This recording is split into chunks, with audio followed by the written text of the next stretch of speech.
حضرت انس رضی اللہ تعالی عنہ فرماتے ہیں کہ ایک دن میں رسول اللہ صلی اللہ علیہ وآلہ وسلم کے ساتھ مدینہ کی ایک گھاٹی کی طرف گیا۔ میرے پاس خشک روٹی اور پانی تھا۔ رسول اللہ صلی اللہ علیہ وآلہ وسلم ایک وادی میں داخل ہو گئے اور پھر آپ صلی اللہ علیہ وسلم نے سر مبارک اوپر اٹھایا اور مجھے اشارے سے بلایا۔ فرمایا، وہ دیکھو۔ میں نے دیکھا کہ درخت کی شاخ پر ایک پرندہ بیٹھا تھا۔ وہ شاخ پر بار بار چونچ مار رہا تھا۔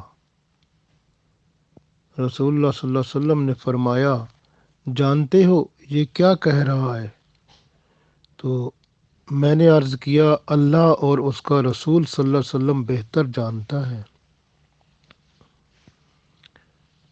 تو رسول پاک صلی اللہ علیہ وآلہ وسلم نے فرمایا کہ پرندہ کہہ رہا ہے، اے اللہ، تو ظالم نہیں ہے، تو انصاف کرنے والا ہے۔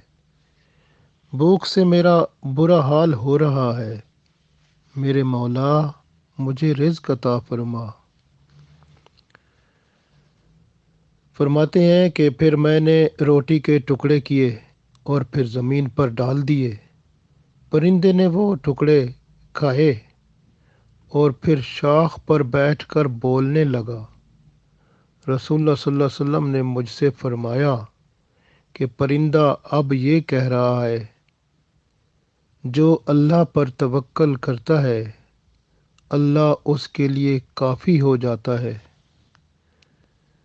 جو اس کو یاد رکھتا ہے اللہ اس کو کبھی نہیں بھولتا، جیسا کہ سورہ طلاق میں اللہ نے فرمایا، وَمَن يَتَوَکَّلْ عَلَى اللَّهِ فَهُوَ حَسْبُهُ، اور جو اللہ پر توکل رکھتا ہے فَهُوَ حَسْبُهُ، پس اللہ اس کے لیے کافی ہو جاتا ہے۔